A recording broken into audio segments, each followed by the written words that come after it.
In this module, we're going to compute z-scores, just the computation. We'll talk about the meaning of them in the next module. Z-score is the most basic standard score. You may recall that I told you in class that any standard score, such as SAT or deviation IQ or GRE score, any of those are derived from z-scores. So it's the first step involved in getting any of those standardized test scores that you may be interested in or at least familiar with. I'm starting with the set of numbers that I used in my standard deviation and variance example. This column of deviation scores is going to be very useful. As you can see up here, the way we actually compute a z-score is to take a raw score, subtract the mean of the sample of raw scores from it to get a deviation score, and then we simply convert that distance from its original units into standard deviation units.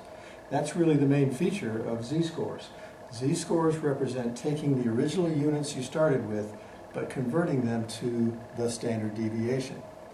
Much like converting something like inches to feet, except that we don't know ahead of time how many inches there are per foot. Or at least in this case, we don't know how many units there are per standard deviation until we compute it. And we computed this, just based on this sample of scores. This standard deviation is 7.92 seconds. So we know that there are 7.92 seconds for every standard deviation. From that point on, the calculation is very easily done. And in fact, I'm going to convert each one of these raw scores.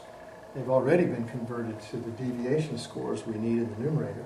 All I have to do is divide those deviation scores by the standard deviation of 7.92 to get all of the z-scores. And I'm going to do this to illustrate one interesting characteristic of z-scores.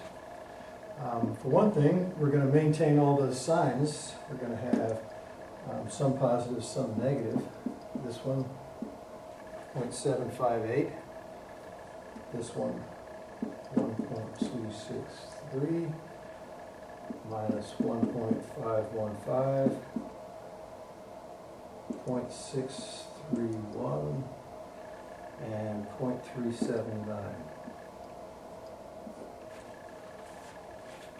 It may have occurred to you that since all the deviation scores must add up to 0, that it's also going to be the case that all the z-scores must add up to 0. I actually entered each one of these into my calculator and accumulated them, and they came out to be exactly 0. I thought it might be a very small amount, showing a little bit of rounding error, because I rounded these off at 3 decimal places, each one of them, but it actually came out to be perfect 0. And it always will. If you take any set of numbers, compute the mean, compute the standard deviation, convert all the numbers into z-scores, the sum of all those z-scores will be 0, which means the mean of all the z-scores will be 0. In the next module, we'll talk about how to use z-scores.